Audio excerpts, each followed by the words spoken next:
ô này mấy con mèo con sót nữa này một con mèo con sót này mình sẽ thằng thông nặt hè này ông ô nói đi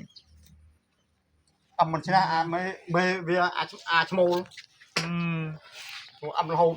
con chima con sót này mơ ô vậy vậy đấy túi anh câu và việc làm nào sao đó câu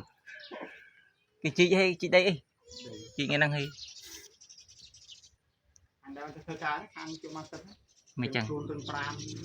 rồi chăm hơi cái này tới đâu chui bông hơn đi là bong nhưng sưu bông thế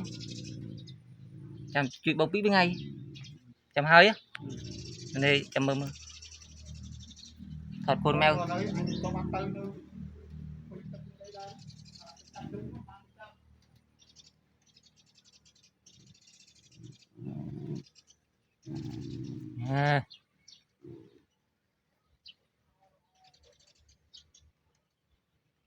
nghe cũng sạch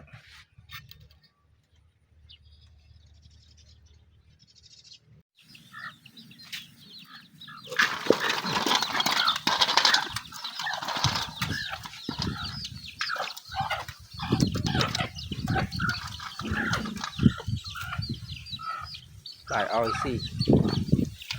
come on rồi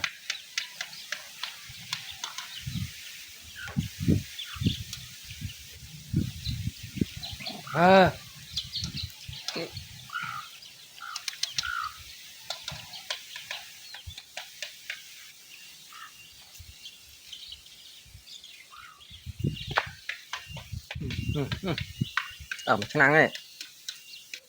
mình sợ lên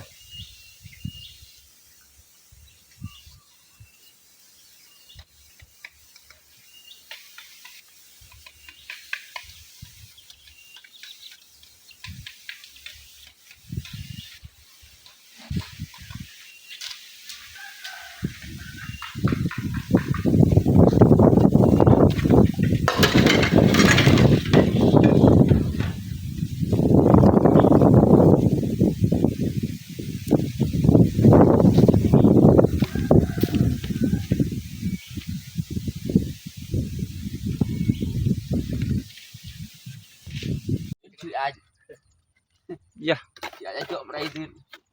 trộm trong đấy đặt được có chiếc bên chào